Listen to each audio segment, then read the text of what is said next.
Bismillahirrahmanirrahim. Alhamdulillahirabbil nahmadullah ta'ala wa nashkuruh wa nusalli wa nusallimu ala sayyidina Muhammadin alladhi ballagha ar-risalah wa adda al-amanah wa nasaha al-ummah hatta atahu al-yaqin wa ala alihi wa sahbihi ajma'in. Subhanaka la ilma lana illa ma 'allamtana innaka antal alimul hakim. Rabbi shrah li sadri wa yassir li amri واحلل عقدة من لساني يفقه قولي أما بعد فإن أصدق الحديث كتاب الله وخير الهدي هدي محمد صلى الله عليه وسلم وشر الأمور محدثاتها وكل محدثة بدعة وكل بدعة ضلالة وكل ضلالة في النار ثم أما بعد. Pertamanya saya merafakkan syukur kepada Allah Subhanahu wa taala di atas taufiknya dapat meneruskan kuliah pada malam ini, dan saya mohon berterima kasih sebelum minta maaf, terima kasih kepada sahabat-sahabat yang masih setia menunggu Dewan Baitul Salam. Barakallahu fikum. Dan juga terima kasih kepada sahabat-sahabat Baitul Rahmah, terutama kepada Ustaz Muiz mungkin sedang menonton yang tolong. Zaman sekarang zaman kejap hujan, kejap tak hujan. Jadi bila kita buka lampu masa waktu hujan sampai tempat tak hujan tak ingat.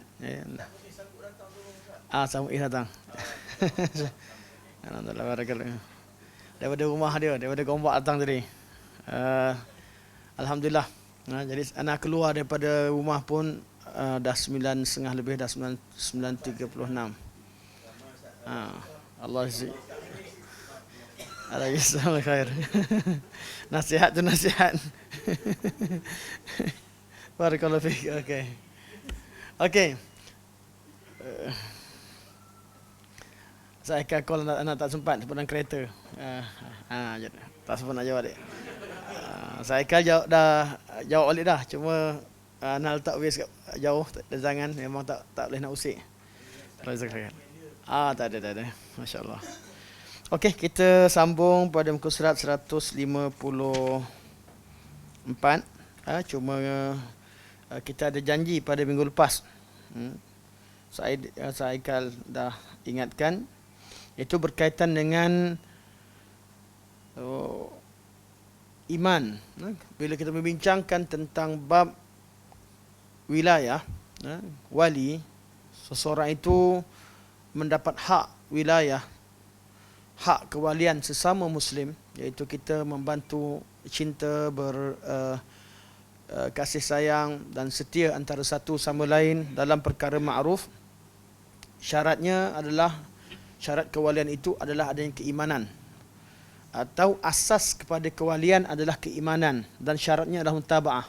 Nanti saya akan komen minggu depan insyaAllah. Kita buat satu kelas khas untuk bincangkan tentang bab wali, perbandingannya dengan mafhum dalam ahli sunnah dan mafhum dalam kesufian yang silap, dan beberapa perkara berkaitan isu-isu berbangkit kita akan alihkan ke minggu depan. Minggu ni kita habiskan bab wali. Bila bincangkan bab wali, syarat wali ataupun ta'rif wali ialah Allah sebutkan alladzina amanu wa kanu yattaqun, orang yang beriman dan orang yang bertakwa. Jadi tiap-tiap orang beriman ada hak, dia mempunyai sebahagian daripada kewalian. Tiap-tiap orang beriman mempunyai sebahagian daripada kewalian. Kadar imannya itu yang menentukan kadar kewaliannya sisi Allah Subhanahu wa taala. Allah akan jaga pelihara walinya. Dan wali yang paling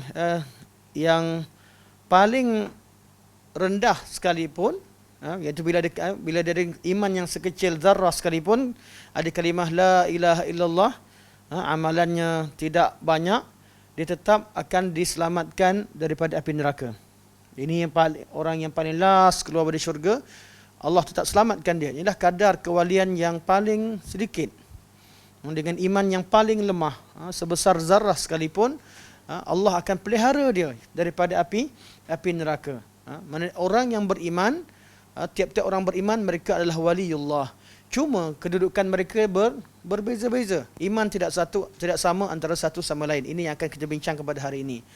Dan bila bincangkan tentang bab iman dan ta'rifnya, bincang bab wali dan ta'rifnya ialah berkaitan dengan keimanan, kaitan rapat, atau kita katakan bahawa asas kepada kewalian itu adalah keimanan, maka tidak terlepas daripada kita perlu membincangkan tajuk iman yang kita dah bincangkan sebelum ini. Iman. Terdapat perbezaan pandangan antara mazhab-mazhab dalam Islam berkaitan dengan ta'rif iman. Ini yang Syekh sebutkan. Kita tengok sekali imbas. Syekh kata,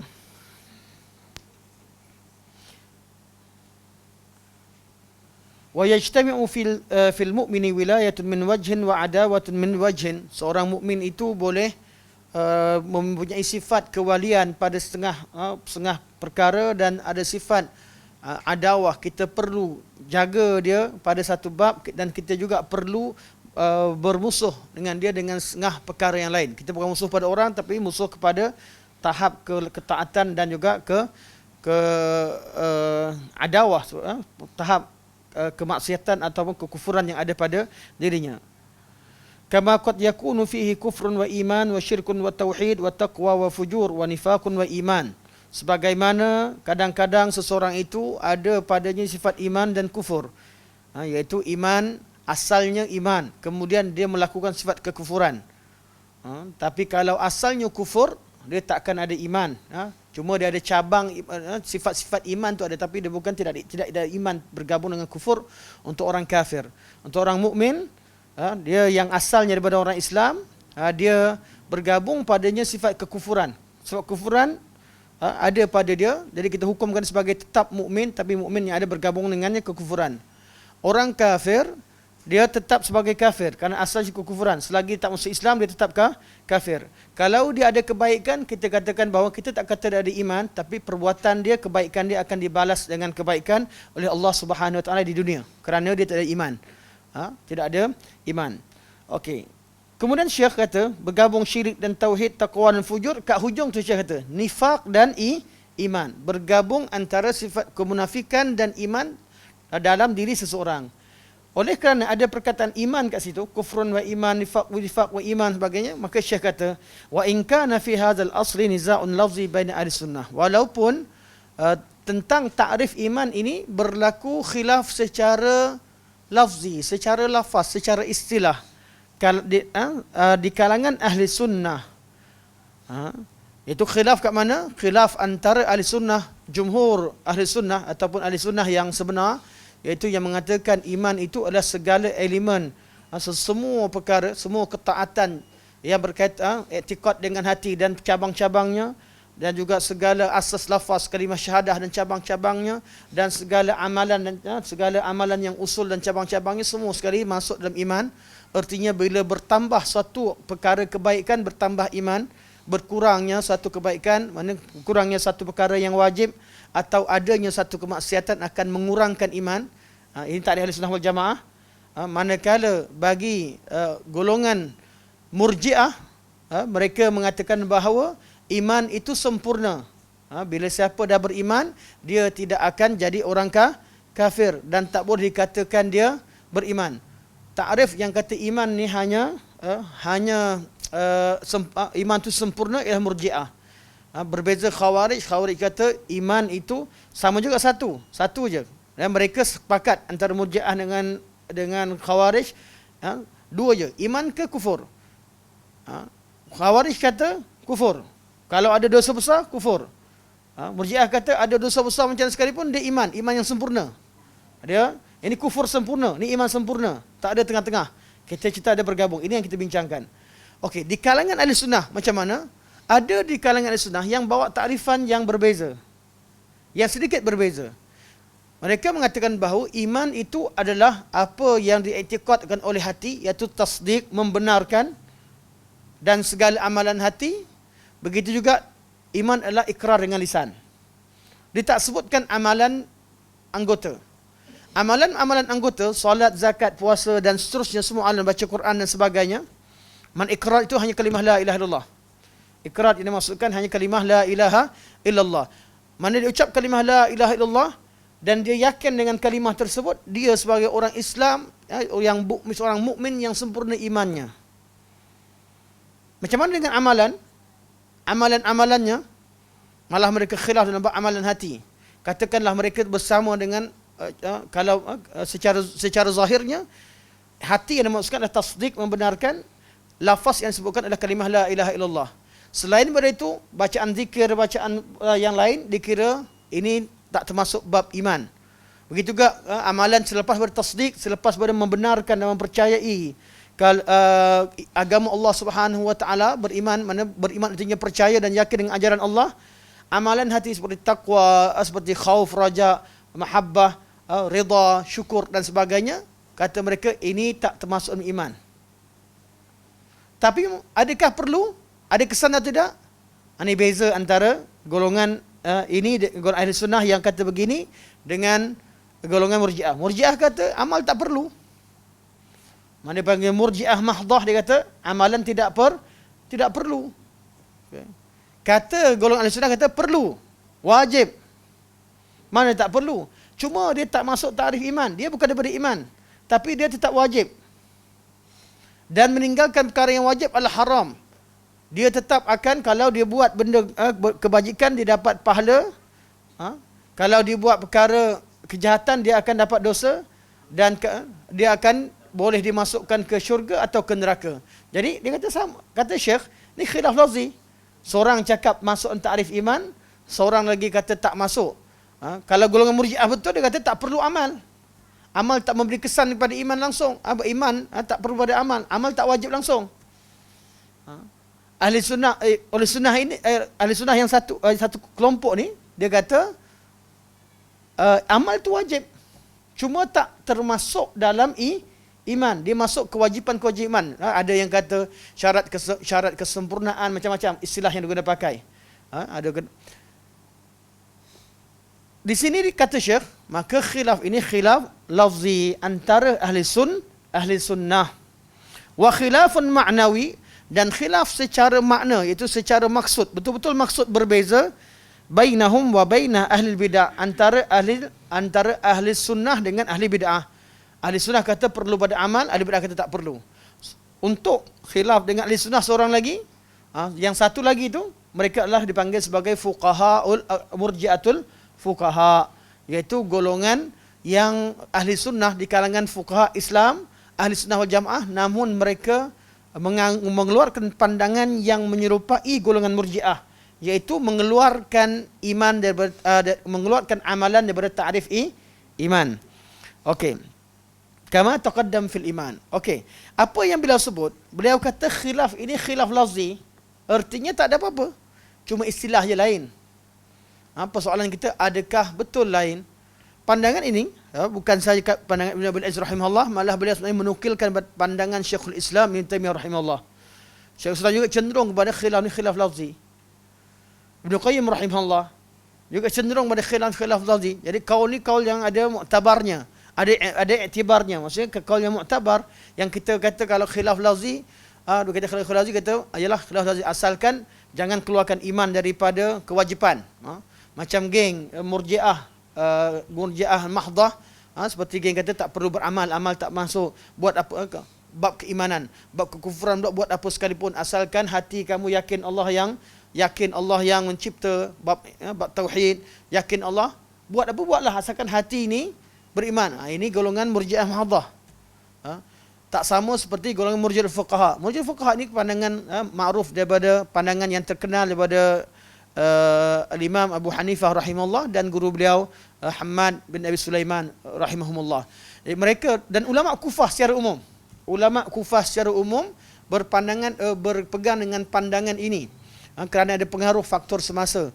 Bila golongan Khawarij sebelah sana dan sebagainya, ada pengaruh isu ini memainkan peranan dalam mempengaruhi pandangan seseorang, isu setempat. Okay.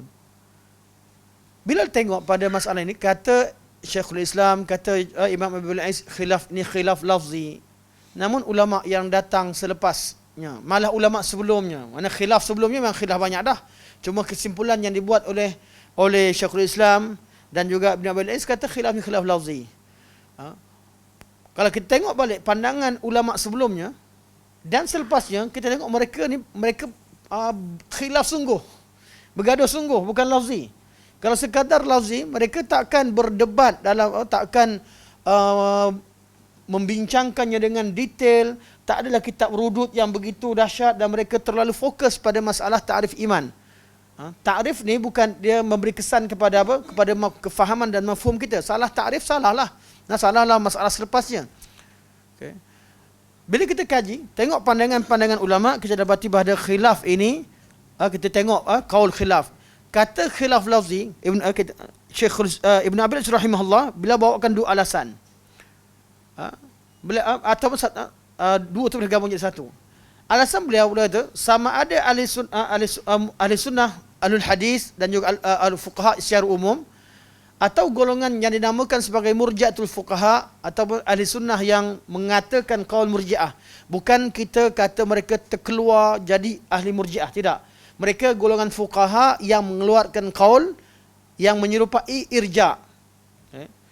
Kedua-dua kelompok ni di kalangan ahli sunnah, tetap kita kata mereka adalah ahli sunnah wal jamaah. Cuma pandangan mereka mengeluarkan pandangan yang hampir serupa dengan ahli bid'ah. Hampir serupa dengan golongan murji'ah. Kata Syekh, kila ta'ifaini yaqulun al-a'malu wajibah. So, dua-dua kumpulan, ini saya ambil nota yang belakang. Dia kata dua-dua kumpulan kata amal itu wajib. Dan diberi pahala dan berhak untuk mendapat syurga. Dan orang yang tinggalkan amal itu adalah haram, berdosa dan berhak dimasukkan ke dalam neraka. Bukan sama macam golongan murji'ah yang lain. Okey, kata beliau lafzi. Okey. Manakala pandangan ulama muhakkikin yang kemudian yang mentahqiqkan perkara dalam masalah ini, mereka mengatakan bahawa khilaf ini bukan saja lafzi, tapi khilaf ada kesannya kepada praktikal dalam masalah akidah. Pertama, khilaf yang dibawa oleh golongan murji'atul fuqaha, mereka mengeluarkan pandangan yang menyelisihi ayat-ayat Al-Quran dan hadis Nabi sallallahu alaihi wasallam. Dalam Quran menamakan amalan sebagai amal. Al-Quran menamakan amal sebagai iman. Amalan-amalan dikatakan sebagai iman dalam Al-Quranul Karim. Dalam hadis Nabi sallallahu alaihi wasallam, hadis yang kita bacalah hadis syu'abul iman, cabang-cabang iman. Antara iman maksudkan adalah buang duri di jalanan, itu kan amalan. Lepas tu berkaitan dengan albir dan juga iman, apakah ta'rif iman? Maka Nabi jawab dengan ayat laisal birra an tawallu walakinnal birra man amana billah wal yaumil akhir, sampai akhir ayat yang kita dah baca sebelum ini. Semua amalan-amalan. Jadi pertama, khilaf bukan khilaf yang bukan lafzi, tapi dia bukan berbeza sesama ahli sunnah, malah mereka berbeza dengan Al-Quran dan hadis Nabi SAW. Hadis Nabi kata amalan itu sebahagian daripada iman, tetapi mereka kata amalan bukan sebahagian daripada iman. Jadi khilaf bukan dengan sesama ahli sunnah, tapi dia bercanggah dengan nas Al-Quran dan sunnah itu sendiri. Ini pertama, dengan dalil-dalil yang pernah kita belajar. Yang kedua, kata-kata mereka membuka jalan kepada golongan murji'ah yang melampau, golongan murji'ah sebenar. Oleh kerana mereka kata amalan tak termasuk dalam iman, sampai sekarang golongan murji'ah ketika mereka mengatakan bahawa amalan tak penting, amalan tak termasuk iman, mereka menggunakan kalam daripada ulama-ulama Kufah untuk membuktikan bahawa tak perlu beramal dan amal tak termasuk dalam iman. Sampai sekarang diguna pakai. Jadi mereka telah membuka jalan. Kalau khilaf tu secara lafzi, dia tidak akan membawa kesan kerosakan akidah terhadap yang orang kemudian. Mereka tak ada masalah. Mereka keluarkan pandangan dan pandangan mereka jelas. Mereka tidak mengeluarkan amal. Tetapi pandangan mereka menyebabkan membuka jalan pada golongan murji'atul ghullat, murji'ah yang melampau, untuk mengiyakan pandangan mereka kerana mereka boleh beristidlal dengan kalam imam. Dan masalah ini bukan sikit, banyak masalah. Masalah khilaf kita, golongan ahli bid'ah, mereka akan mengambil mana-mana qaul ulama. Maksudnya mereka jadi orang yang paling peka terhadap qaul ulama. Sama macam hadis. Kalau hadis yang mereka boleh kata Pada masa awal mereka kata tak berhujah dengan hadis ahad, tak terima hadis semua. Ini bab asal. Tapi bila jumpa hadis sokong mereka sikit je, walaupun hadis dhaif, mereka akan ambil dan guna. Tapi hadis tu dhaif. Sebab tu kita berjaga-jaga dapat hadis dhaif. Hadis dhaif yang menyalahi usul perlu ditolak. Hadis dhaif yang tidak menyanggahi usul itu yang boleh diamalkan dalam syarat yang diletakkan oleh ulama-ulama hadis. Ketika beramal dengan hadis dhaif, tak boleh amal hadis dhaif yang bercanggah ataupun kalau bab ibadah yang bawa usul baru, bawa amalan baru yang tak ada dalam sunnah, tak boleh. Amal hadis pada hanya bab targhib dan tarhib. Bab cerita tentang pahala bolehlah. Tapi amalan tu memang dah sedia ada, dah ada usulnya dalam syarak. Itu bab amalan. Bab akidah sama juga.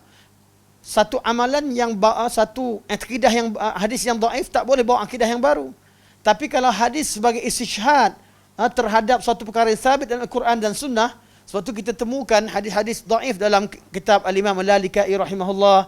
Kita jumpa dan hatta dalam kitab Al-Imam Ad-Darimi ketika berhujah dengan Al-Marisi dan sebagainya.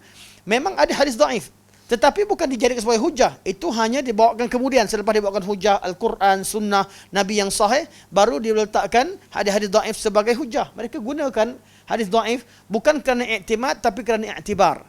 Iktibar artinya untuk kuatkan lagi hujah.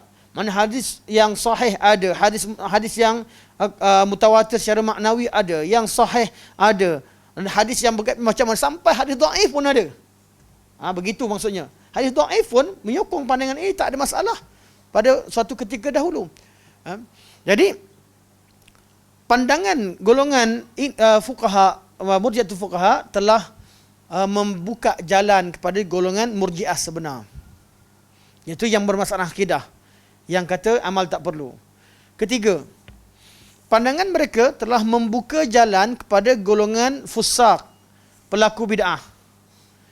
Kerana rentetan daripada mereka kata iman itu hanya tasdiq, membenarkan, dan tasdiq itu tidak bertambah dan berkurang. Keyakinan mana kurang mana bertambah. Yakin kata mereka tak berkurang dan tak bertambah. Amalan yang dilakukan itu tidak menambahkan iman. Maksiat yang dilakukan itu tidak mengurangkan iman atau tidak mengeluarkan seorang daripada Islam langsung secara mutlak. Akhirnya golongan fasik kata apa? Iman saya sama dengan iman Abu Bakar.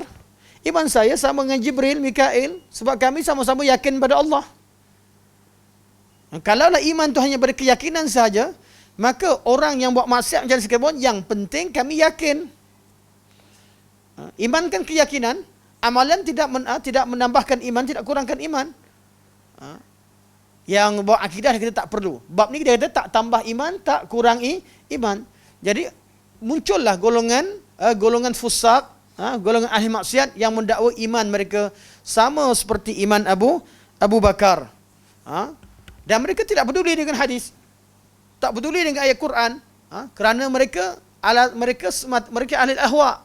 Memang mereka nak hawa nafsu mereka didokong oleh mana-mana hadis, walaupun secara isyarah, walaupun secara takwil yang jauh, yang penting sokong pandangan mereka. Mereka tak dengar lagi lah hadis yang Nabi kata la wazina iman Abi Bakrin bi imani ahli al-ard la rajih. Kalau ditimbang iman Abu Bakar dengan seluruh manusia di atas muka bumi ini dengan nota kecuali nabi-nabi dan rasul-rasul, kerana beliau adalah siddiq, sudah pasti iman Abu Bakar lebih berat daripada penduduk bumi. Okay. Jadi iman Abu Bakar melebihi iman orang lain. Mereka tak peduli. Iman kami sama iman Abu Bakar. Iman kami sama dengan iman Umar. Iman kami sama dengan iman Jibril, Mikail. Sebab iman itu kan percaya. Tak percaya. Mereka bawalah kalam Imam Abu Hanifah, kalam Imam Muhammad. Kemudian bawa kata, korang nak kata, korang nak keluarkan Abu Hanifah daripada Al-Sunnah ke?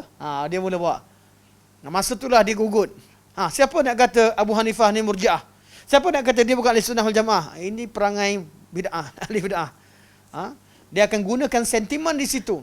Dan ini saya tengok pada penceramah Arab. Saya nak sebut nama pun nantilah kat belakang nak tanya siapa. Kita boleh buka video tengok. Dia guna style yang macam mana yang Syekh sebut dalam kitab. Syekh yang sebut yang sejak pada kitab dahulu mereka akan gunakan. Ada sahaja satu pandangan begini mereka jadikan alasan untuk berhujah dengannya. Dan sampai sekarang Tak ada orang yang kemukakan pandangan sebagaimana yang mereka kemukakan. Kebanyakan yang belakang memang golongan murji'atul ghullat yang menggunakan, yang berhujah dengan pandangan golongan murji'atul fuqaha. Mana golongan ahli sunnah yang mengeluarkan pandangan seperti golongan murji'ah. Yang keempat, kesan daripada khilaf tersebut adalah masalah istisna iman. Oleh kerana mereka kata iman itu cuma satu, tak bertambah dan berkurang, dan iman itu cuma satu, dan iman artinya percaya dan yakin. Kita tak ada kata ana mukmin insya-Allah. Saya beriman. Orang kata, adakah kamu seorang beriman? InsyaAllah saya seorang beriman. Kafir kau. Kenapa boleh kata insyaAllah? Maksudnya kamu ragu dengan iman? Dia mula. Sebab iman cuma satu je. Percaya je. Kalau kata insyaAllah, artinya kamu pun ragu dengan kepercayaan kamu. Sedangkan Ahlussunnah wal Jamaah mengatakan bahawa iman insyaAllah, kita memang beriman. Tetapi iman kan banyak level. Iman kan mana seorang mukmin dengan secara mutlak artinya iman yang sempurna. Kita nak dapat sempurna, mungkin kita tak sempurna, tapi kita insya-Allah. Dan seterusnya. Mana ada perbezaan, ada kesan daripada khilaf tersebut bukan secara lafzi.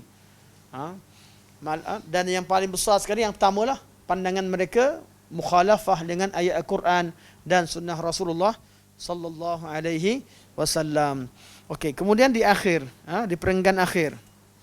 Kalau kita tengok di kitab terjemahan kita ada pada muka surat 154. Hadis. Wa amma ma yurwa mawfu'an ila an-nabiy sallallahu alaihi wasallam annahu qala ma min jama'atin ijtama'at illa wa fihim waliyullah atau waliyun lillah. Ma min jama'atin ijtama'at illa wa fihim waliyun lillah. Tidak ada satu kelompok manusia di mana-mana tempat kecuali ada di kalangan mereka waliullah, atau digunakan oleh golongan sufi sebagai wali kawasan. Tiap-tiap satu kawasan yang ada penduduk mesti ada seorang wali. Mana wali kawasan yang wali mana ada kumpulan mana-mana di kalangan mereka ada wali. Sama ada mereka sedar ataupun tidak. Lepas tu sambungan yang disebutkan, walaupun hadisnya sampai di situ, tapi disebutkan dalam setengah lafaz kitab-kitab kesufian. Mereka kata lahum yadruna bihi wala huwa yadri bi nafsihi. Mereka sendiri orang awam tak kenal siapa wali di kalangan mereka. Dan kadang-kadang wali itu pun tak tahu bahawa diri dia adalah seorang wali. Setiap kawasan ada wali. Dengan takrifan wali, kalau golongan sufi, wali arti wali kewalian yang ada karamah yang difahami dengan seperti sakti itulah. Yang apa dimasukkan oleh golongan sufi yang akan kita bincangkan pada pertemuan akan datang. Yang penting hadis ini kata Syekh fala asla lahu, tak ditemukan dalam mana-mana sumber. Hadis ada hadis yang sahih, hasan, dhaif.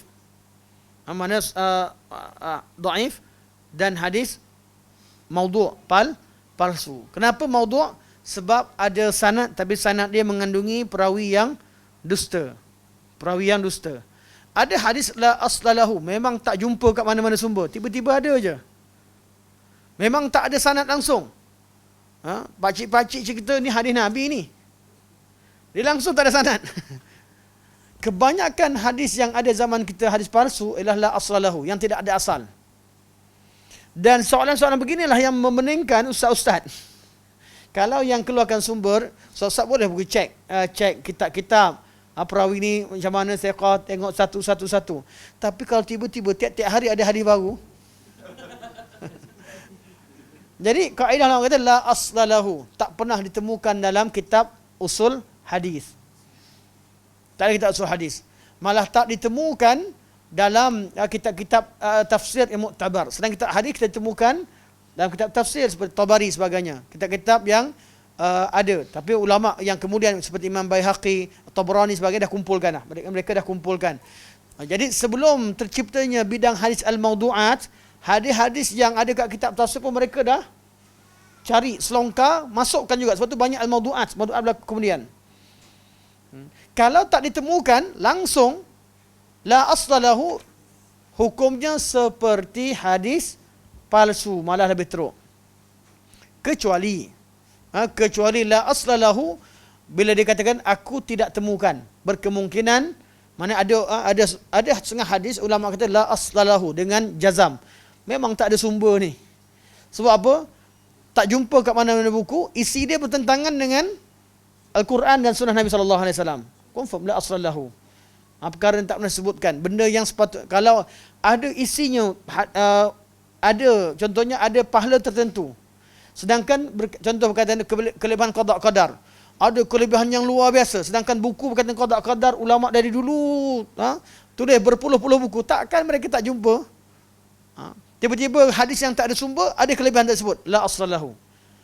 Tapi setengah daripada hadis yang disebutkan, ramai ulama kata tak pernah jumpa. Tapi makna dia nak kata tak ada, takut tak jumpa. Jadi ramai di kalangan ahli bid'ah, mereka nak kita kategorikan semua hadis kepada kategori tadi, yang mana kita tak berani hukum. Sedangkan banyak hadis yang terkumpul padanya segala tanda-tanda kepalsuan. Kemudian tak ada sanad, tak ada sumber. Hadis begini, hadis yang tidak nilai. Kalau hadis tidak ada sumber dan maknanya ada kemungkinan betul, kategori mana? Sama macam kategori palsu. Cuma dia terbuka kepada tak boleh diamalkan. Pihak yang beramal dengannya yang perlu buktikan bahawa kami dah jumpa sumber. Bukan dia bagi kerja pada kita pula. Dia buat hadis baru, kau cari sumber. Sahih ke tak sahih? Dia buat hadis baru. Kau ulama hadis je, pakar hadis je, PhD hadis. Tengok hadis ni, sahih tak sahih? Bila kata tak sahih, kau tak jumpa lagi. Baru belajar 12 tahun dah mengaku hadis tak ada. Awak yang bawa hadis, awaklah yang bawa sumber. Kenapa kita sibuk pergi kerja ulama sunnah nak pergi cek kepalsuan yang mereka bawa? Kalau mereka golongan yang berhujah dengan hadis, sudah pasti mereka bawakan berserta dengan rujukan.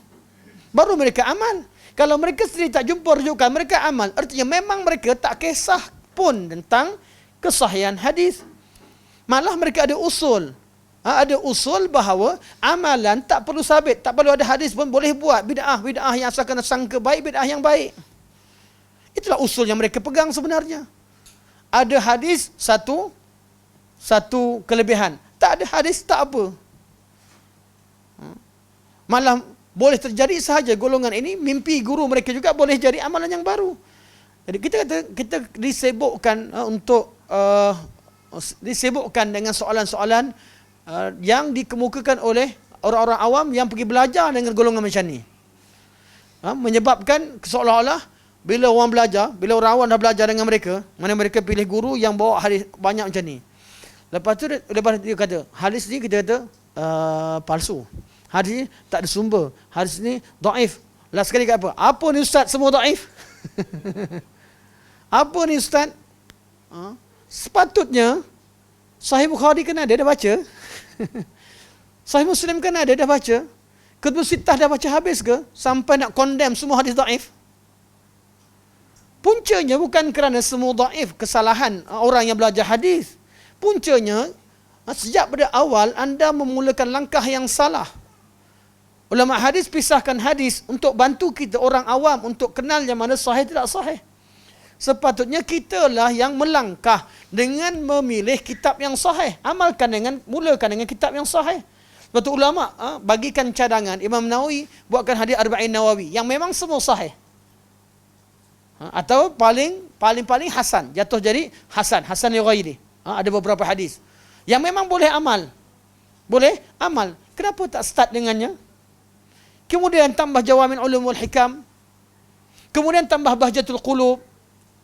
Hadis yang ada 100 hadis berkaitan dengan amalan, berkaitan dengan usul-usul dan semuanya sahih. Kemudian pergilah kepada ahkam, pergi pada Umdatul Ahkam. Pergilah tentang hukum. Kalau nak pergi tengok sunnah secara umum, bukalah Sahih Bukhari. Banyak lagi hadis yang tuan-tuan belum baca. Tapi kenapa?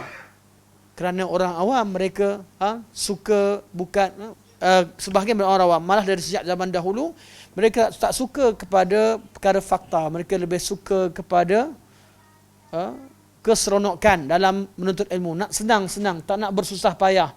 Penat, letih. Kalau nak pergi belajar dengan serius, mereka letih, mereka nak senang.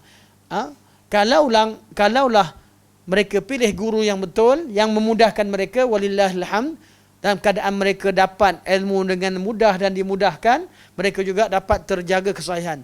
Tapi kalau perangai ini yang ada secara asas dan tidak didasari oleh perangai ini yang mengkaji, akhirnya mereka seronok dengan yang ditengok guru-guru yang diterima adalah guru-guru yang menyeronokkan, atau guru-guru yang dirasakan tidak menghukum pada aku.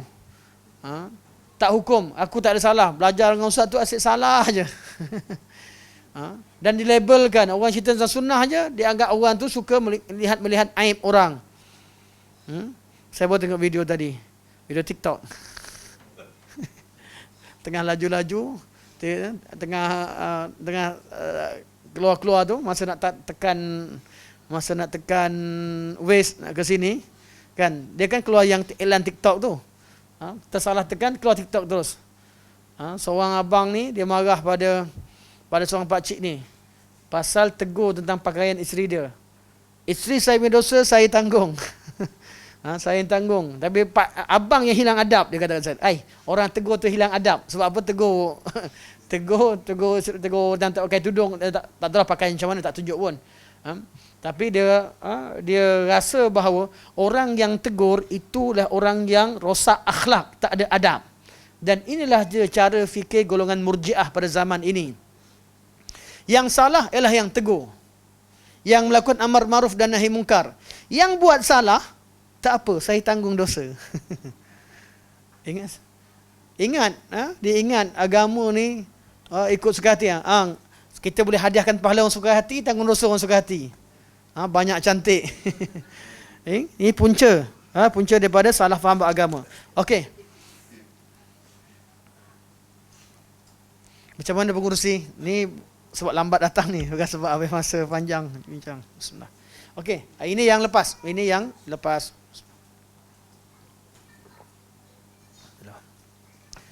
Sampai pukul berapa kita boleh ni? Boleh? Boleh pukul 11? Boleh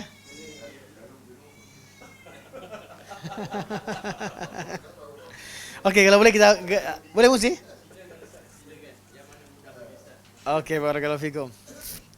Tengok fungsi senyum ikhlas, jadi kita teruskan sini.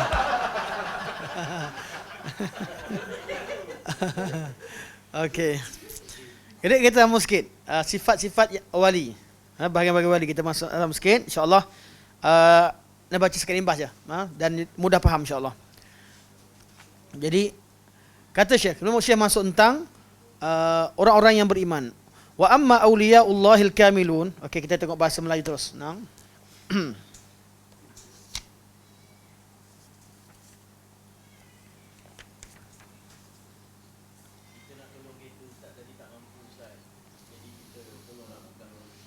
Allah jazakallahu khair.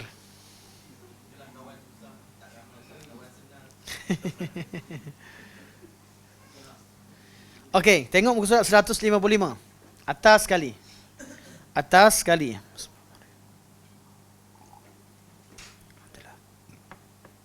Para wali Allah yang sebenar adalah yang disebut dalam firman Allah Subhanahu wa taala, "Ala inna awliya Allah la khaufun 'alaihim wa la hum yahzanun, alladzina amanu wa kanu yattaqun, lahumul busyra fil hayatid dunya wa fil akhirah, la tabdila li kalimatillah, dzalika huwal fawzul 'azim."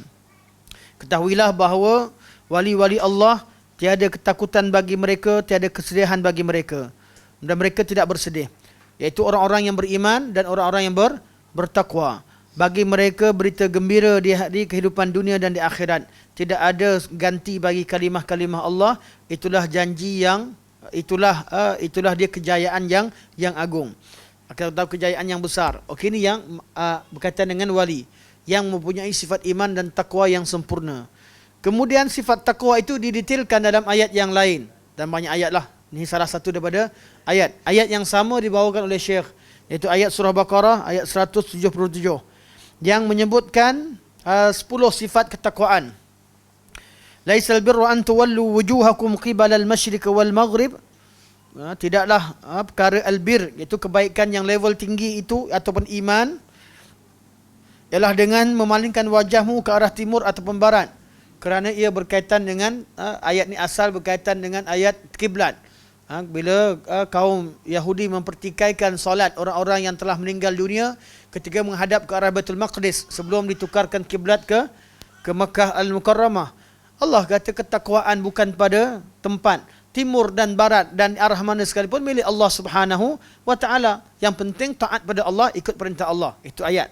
Kemudian Allah kata walakinnal birra, akan tetapi keimanan yang sebenar, iaitu kebaikan yang sebenar, man amana billah. Ini sifat pertama, beriman dengan Allah. Wal yaumil akhir, yang kedua, beriman dan hari akhirat. Wal malaikah, yang ketiga, beriman dengan malaikah. Wal kitab, dan beriman dengan kitab. Wan nabiyyin, beriman dengan nabi-nabi.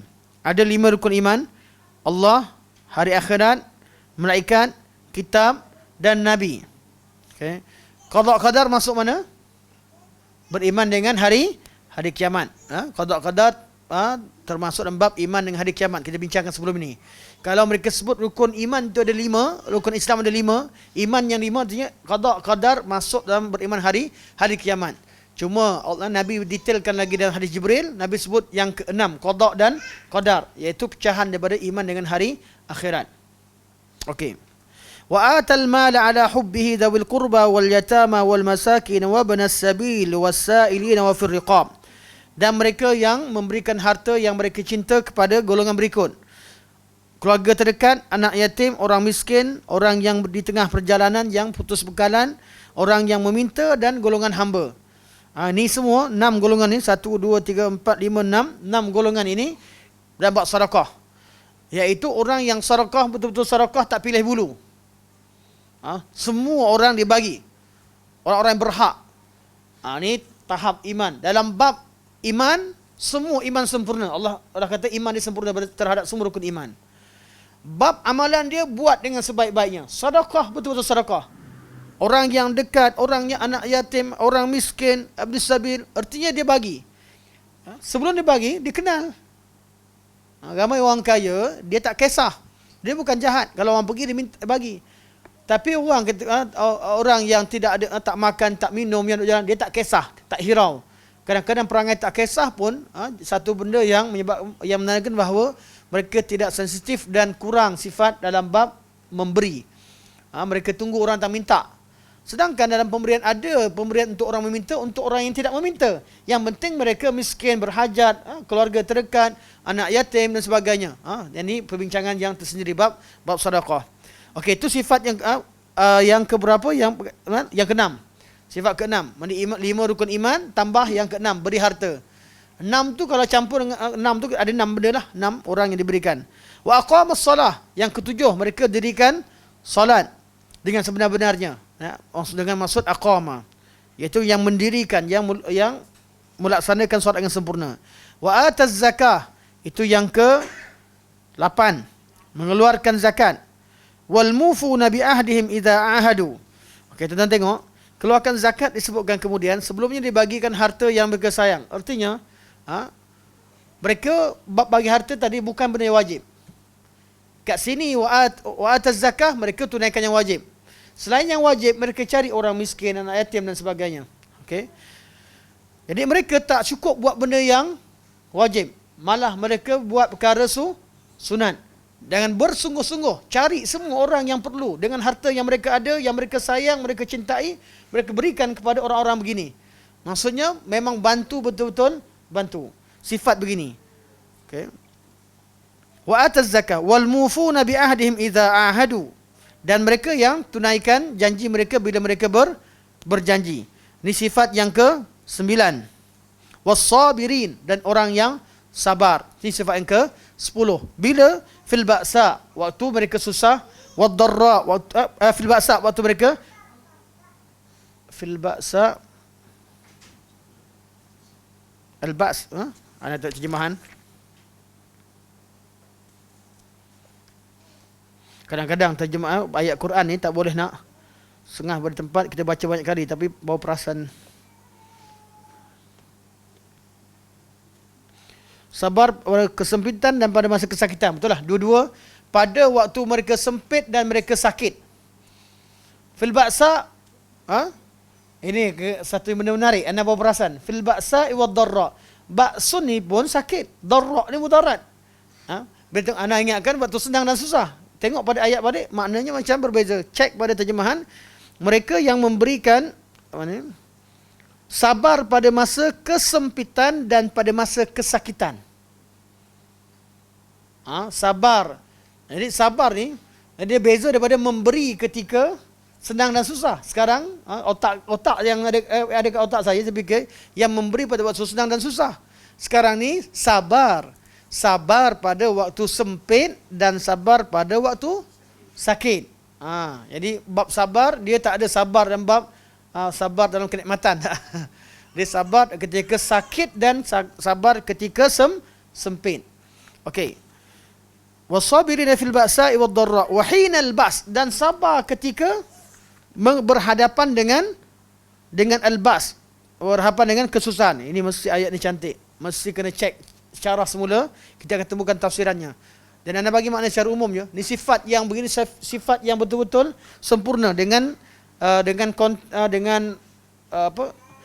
ayat-ayat, dengan susunan ayat. Jadi maksud Allah bagikan sifat yang paling sempurna.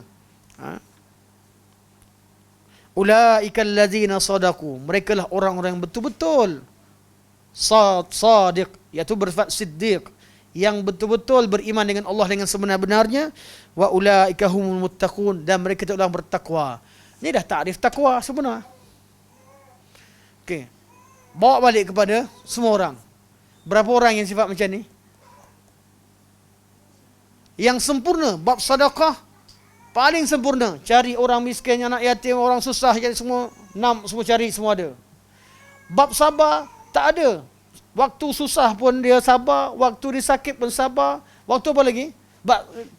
Apa yang datang antara ba'sa dengan dharra. Confirm itu tafsirannya. Cuma detail perincian yang perlu kita rujuk. Bab sabar pun level sabar paling tinggi. Bab sedekah level sedekah paling tinggi. Buat semua benda yang wajib. Benda yang sunat dibuat. Kalau benda ni sifatnya ulaika humul ladzina sadaqu wa ulaika humul muttaqun. Mereka ni lah orang betul-betul beriman dan bertakwa. Inilah dia kata Syekh, inilah dia sifat mukmin yang sempurna iman. Tapi balik pada kita, pernah tak marah? Pernah tak rasa tidak, pernah tak kita tak sabar dengan kesakitan? Pernah tak mengamuk kat rumah, sakit gigi? Mengamuk seorang-seorang, tumbuk sana sini semua kali. Rasa? Okey. Yang keluarkan kata-kata yang tidak elok, waktu sempit, waktu susah, baru masuk tol. Anak semalam masuk tol, kan tak perasan. Tak perasan duit tu kurang. Jarang adalah berlaku, tapi sudah lama tak berlaku. Tengah-tengah yakin je nak laju. Kereta belakang laju belakang. Happy lah kereta laju. Baru keluar bengkel. Rasa okey kan. Sampai ya baki kurang. Tengok belakang semua kereta yang jenama-jenama belakang. Terpaksa tengok kat Batu 9. Tengok kat mana mesin dia. Rasa ada mesin kat situ. Dia dah angkat mesin dah. Tu. Macam mana nak buat? Reverse belakang. Yang belakang sambil reverse sambil horn. Ton marah. Kan? Kita kata dalam hati kata, kurang ajar. Aku dah bagi lampu bukan sengaja kan. Sebab sebelum ni tak sebab saya banyak kali sekarang ni banyak parking gunakan Touch and Go. Sekarang ni saya taubat tak nak parking pakai Touch and Go. Dia ni yang melupakan kita parking. Kalau parking tak apa. Kita tahu berapa kan guna, kita boleh agak. Tapi bila saya ni parking ni pasal lah ni dah hati. Keluar orang tu sambil horn. Perasaan marah timbul. Dah lah reverse perlahan-perlahan, malu pun ada. Kan? Dia horn lagi, marah-marah lagi. Tengok muka budak lagi. Lagi. Kereta besar budak, lagi kita marah. Kan? Kalau orang tua paling-paling sedar diri lah kita rendah lebih muda. Ni tengok budak-budak muda pula, budak-budak sekolah menengah, horn main-main gitu kan. Ke tepi. Dan kita ni kadang-kadang hilang sabar. Nak kata saya sabar tak juga, keluar juga perkataan tak betul. Seorang-seorang tu. Kan? Kita kadang-kadang waktu sempit kita hilang kesabaran. Tapi orang beriman sebenar, mereka sabar ketika mereka sempit, ketika mereka sakit. Tiap-tiap waktu mereka ingat Allah. Bila sabar kerana Allah. Sifat begini tak mungkin semua orang dah dapat. Jadi kalau nak dapat, kalau nak capai ni, memang orang betul-betul yang sempurna iman, iaitu golongan yang as-siddiq, siddiqin. Mungkin syuhada, salihin. Mungkin kita salihin lah. Siddiqin lah, mereka yang paling ulaika humul ladzina sadaqu. Jadi okey. Inilah sifat orang wali-wali. Kata Syekh, kita tengok pada ayat ni, kata Syekh. Orang bertakwa ada dua kategori. Dalam ayat yang lain sebut tiga, dalam ayat Quran ada tiga kategori. Kategori sabiqun bil khairat, kategori zalimun li nafsihi, muqtasid, dan sabiqun bil khairat. Betul? Orang beriman ni ada tiga level di hari akhirat. Hari akhirat ada tiga kelompok orang yang beriman. Orang yang jadi orang yang mewarisi Alkitab. Summa aurasnal kitab. Mana kitab lah? Summa aurasnal kitab alladzina safaina, ayat. Ayat ni ana ada tulis ni. Hafal tapi oleh kerana faktor masa kita nak bagi kesimpulan terus. Ada tiga level manusia di hari akhirat. Pertama, golongan yang zalimul li nafsihi. Dia orang Islam tapi kadang-kadang buat dosa. Dan banyak buat dosa. Ada iman. Yang menyebabkan mereka ini terpaksa kadang-kadang berhadapan dengan kesusahan, kepayahan di hari akhirat sebelum mereka dapat kesenangan. Sama ada mereka diberikan syafaat di mahsyar kemudian selamat masuk ke syurga kerana dosa-dosa mereka tapi dapat syafaat tertentu, ataupun mereka terpaksa ke neraka, dihantar ke neraka dahulu sebelum ke syurga. Mereka ni golongan zalimun li nafsih.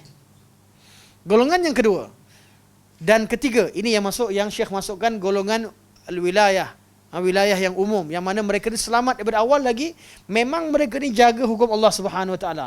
Siapa? Satu, al-muqtasidun, golongan al-muqtasid, yang tak tinggal benda wajib, buat semua benda wajib dan tak buat benda haram. Hidup mereka berdepan dengan apa? Tak ada dah. Hidup mereka yang wajib tak ada lagi, nak bangun lambat, tak ada. Yang tak solat, tak tunaikan benda wajib, tak ada dalam diary hidup mereka. Yang mereka dah lawan hawa nafsu, lawan, semua orang pernah buat dosa. Tapi sampai satu level, ada orang yang memang benci dengan dosa, tak suka dosa, dia suka buat kebaikan. Tak ada satu dosa pun yang dia teringin nak buat. Kalau tersalah itu, semua manusia tersalah. Tapi tidak ada terlibat buat satu dosa. Mereka tinggalkan semua dosa, buat semua kewajipan, cuma dalam bab sunat ikut dan. Kadang-kadang buat benda ni, kadang-kadang tidak. Benda-benda sunat ni, benda-benda sunat biasa mereka tidak sempurna. Mereka ni golongan muqtasid, iaitu yang pertengahan. Ada golongan as-sabiqun atau sabiqun bil khairat. Orang yang ke depan dan buat kebaikan. Yang wajib tak payah cerita, semua buat. Yang sunat buat semua. Dan mereka berlomba pada bab-bab perkara sunat yang mereka tak mampu buat. Itu yang berlaku pada sahabat-sahabat Nabi SAW. Menangis, golongan miskin menangis, jumpa Nabi, mengadu sebab orang kaya dapat infak, dia tak dapat infak. Padahal dia tak wajib pun infak. Ada orang miskin wajib infak. Kisah mereka tukar pakaian dengan suami isteri. Dah kahwin sekalipun ada satu pakaian. Duduk kat rumah betul-betul kat dalam kawasan ni, abang keluar dulu sambil kerja nak cari modal untuk beli pakaian, dan mereka tidak meminta-minta. Ini satu perkara yang baik pada setengah orang. Mereka miskin sampai tahap bertukar pakaian dengan suami isteri. Bukanlah tak ada pakaian langsung, tapi bukan pakaian sempurna yang untuk keluar. Maksud bertukar pakaian artinya tidak ada pakaian yang sempurna untuk keluar rumah. Mana rumah adalah pakaian compang-camping, pakai sebagainya. Tapi nak keluar rumah, tak sesuai. Terpaksa ganti satu pakaian yang sempurna untuk tutup keluar rumah. Okay. Jadi, keadaan mereka begini, adakah mereka wajib? Tak. Tapi mereka ni pergi menangis. Yang tu yang kahwin. Yang tak sempat kahwin, yang datang ke Masjid Nabawi, ramai yang tidur di kalangan ahli suffah. Mereka inilah yang pergi pada Nabi SAW mengadu, ya Rasulullah, dhahaba al-quduru bil ujur. Orang kaya ni dah banyak pahala. solat macam kami, baca Quran, buat amal macam kami. Tapi bila mereka bab sedekah, bab jihad, mereka ada benda yang disedekahkan, kami tak mampu. Menangis. Hanya kerana tidak mampu buat amalan sunat yang memang tak wajib pada mereka. Ni level sabiqum bil khairat, orang yang ke depan melakukan kebaikan. Level ni, level 2 ni, mereka ni tak fikir lagi bab kewajipan, wajib yang semua dah buat dah. Mereka risau, sunat pula semua buat. Apa yang mereka tak mampu buat, itulah yang mereka berlomba-lomba untuk dapatkan apa yang mereka tak mampu buat. Ini golongan sabiqum bil khairat. Itu bab amalan.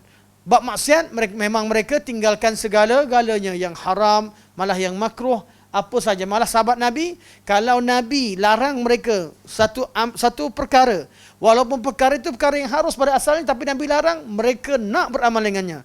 Sebagian sahabat Nabi kata jangan minta tolong dengan orang. Mereka sampai jatuh tongkat sekalipun, mereka turun. Tak nak, walaupun ada orang. Kita terjatuh pen. Kawan hujung ambilkan. Terima kasih. Mereka tak. Terjatuh. Kayu, cemeti untuk naik unta. Jatuh. Jangan ambil. Ini pesan Rasulullah. Aku nak amalkan. Turun unta turun. Ambil semula. Naik. Sebab tak nak ambil, tak nak meminta kepada manusia. Jangan meminta kepada manusia walaupun dalam bab pertolongan yang ringkas. Ni sifat mereka. Apa yang Nabi larang, tinggalkan semua. Malah Abdullah bin Amr ketika nak minta puasa lebih, sampai Nabi kata kalau nak puasa sangat, Islam kata juga puasa Nabi Daud, sehari puasa sehari tinggal. Sampai ketua tak larat. Amal memang kuat, tapi sampai usia terlalu tua, kata alangkah baiknya aku tidak minta dengan Nabi dulu. Islam ni agama rahmat. Tetapi bila kata aku tetap beramal dengannya, walaupun penat, letih, aku tak nak tinggalkan satu amalan yang Nabi pernah ajarkan pada aku. Ini level sahabat. Ulaika humul ladzina sadaqu. Level kita kat mana? Jadi level berbeza. Maka level tersebut ada 3 bahagian. Golongan yang ada siapa sahaja yang buat dosa, yang rasa diri dia masih bergelumang, ada dosa yang dibuat, ada perkara kewajipan yang tinggalkan, tahulah kita kategori mana. Kategori zalimun li nafsihi, yang berdepan dengan hisab, berdepan dengan azab, berdepan dengan perkara hanya mengharapkan rahmat Allah Subhanahu wa taala. Golongan kedua, golongan yang buat kewajipan, seperti seorang Arab, dia kata Islam tentang iman apakah kebaikan, dia kata Nabi ajar tentang rukun Islam, dia kata tu saja ke tu, dia pegang ni je, aku pegang, aku tak nak buat yang lain. Ni golongan muqtasid. Dan terakhir sekali golongan sabiqum bil khairat. Inilah dia secara ringkas. Dan hadis terakhir yang kita baca yang menjadi dalil di sini,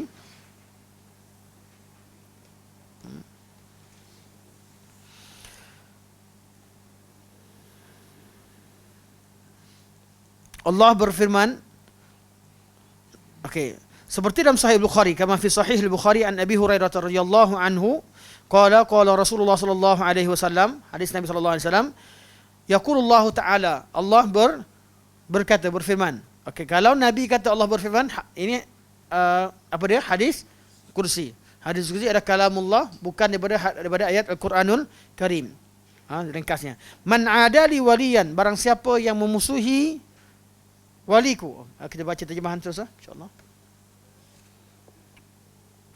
Allah Subhanahu wa taala berfirman, sesiapa yang memusuhi seorang wali aku, siapa memusuhi seorang wali aku, maka dia telah mengisytiharkan peperangan denganku.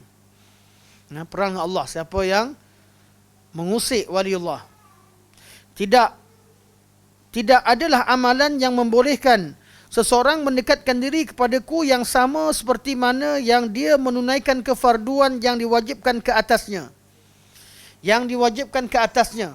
Kenapa benda ini penting? Tak ada satu amalan yang lebih baik daripada amalan fardu yang diwajibkan ke atas mereka. Sekarang ni ketika bulan Ramadan, kita akan temu ramai banyak ustaz-ustaz yang kemukakan nasihat seperti pandangan-pandangan dalam mazhab Syafi'i, kata kalau nak dapat pahala lebih di bulan Ramadan, kena apa? niatkan nazar untuk satu amalan yang kita buat. Contoh kita iktikaf, niatkan nazar supaya amalan jadi wajib. Tak. Amalan wajib yang jadi amalan yang afdal ialah apa yang diwajibkan. Apa yang diwajibkan. Memang Allah hukumkan sebagai wajib. Jadi amal yang mana Allah wajibkan, yang mana sunat perbanyakkan.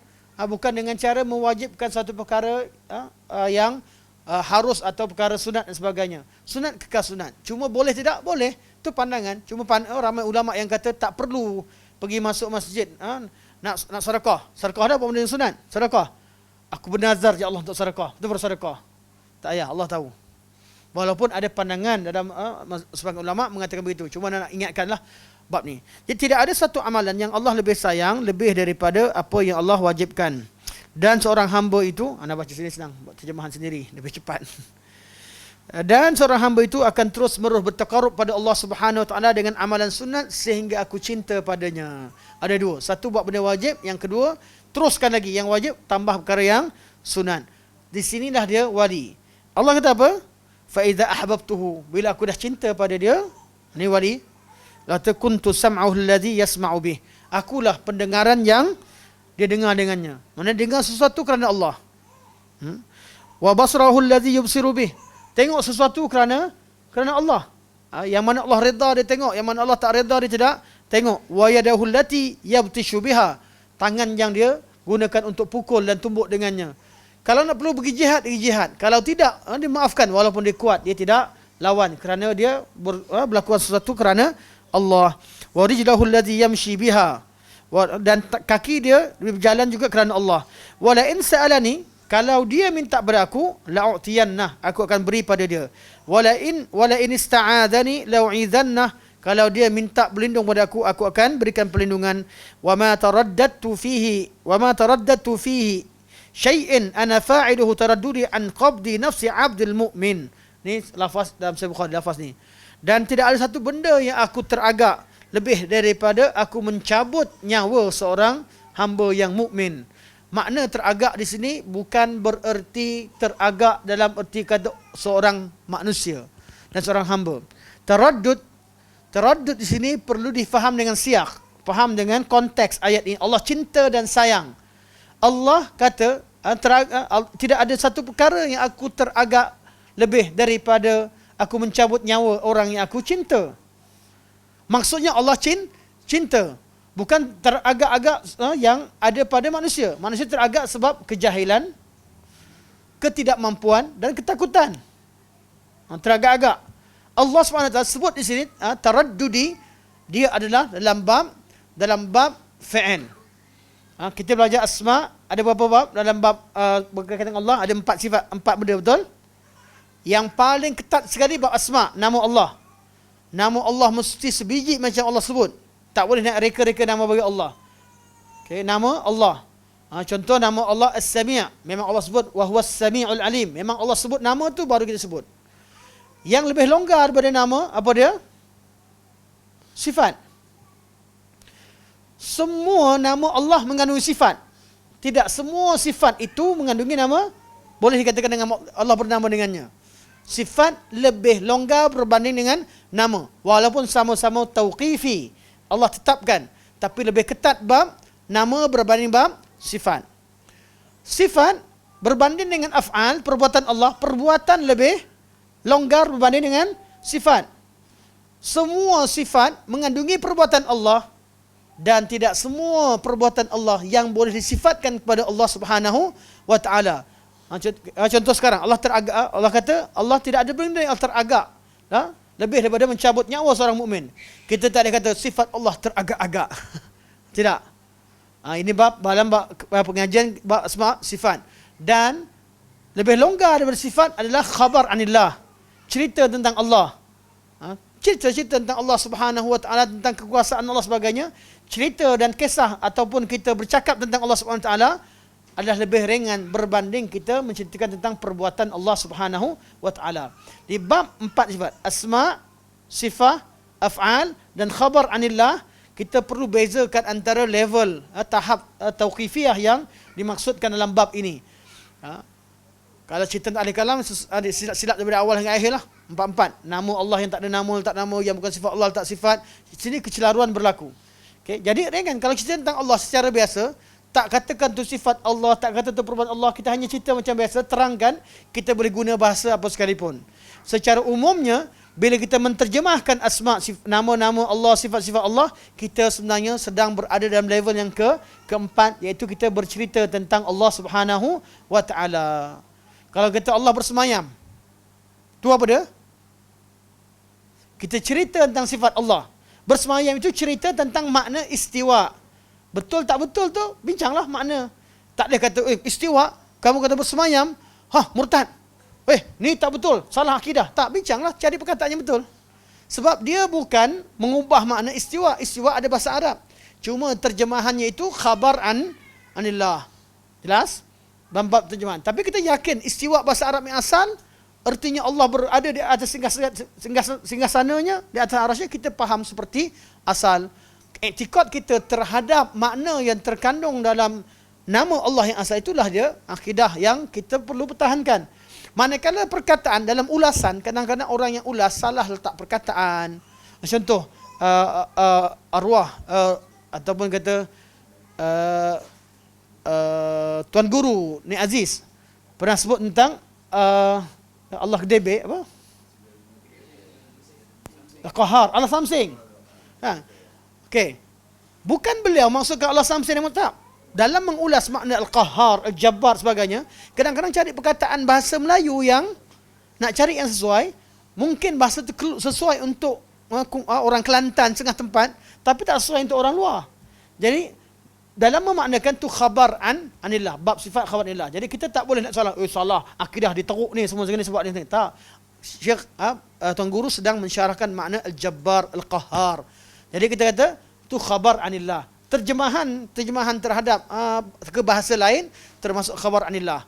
Tapi kalimah asal yang Allah gunakan dengan makna yang terkandung padanya, itu yang kita isbatkan sesuai dengan bab asma, sesuai dengan bab sifat, sesuai dengan bab af'al, dan sesuai dengan bab khabar yang ada dalam Al-Quran dan sunnah Nabi SAW.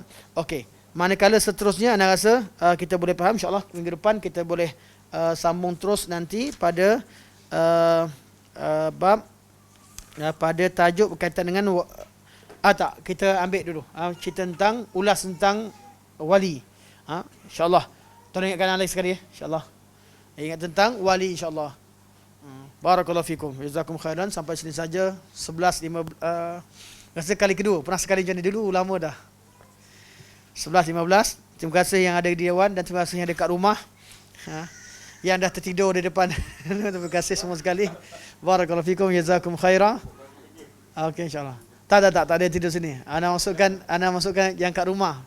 Biasa yang tidur kat rumah, buka ni dia sambil dengar sambil mengantuk. Yang kat Dewan insya-Allah tidak. Okey, insya-Allah terima kasih banyak-banyak. Barakallahu fikum, jazakum khairan. Semoga Allah terima segala kebaikan, ampunkan segala kelemahan. Subhanakallahumma wa bihamdika asyhadu an la ilaha illa anta astaghfiruka wa atubu ilaik. Wa sallallahu alaihi wasallam Muhammad wa ala alihi wa sahbihi wa baraka wa sallam. Walhamdulillahirabbil alamin. Wassalamu alaikum warahmatullahi wabarakatuh.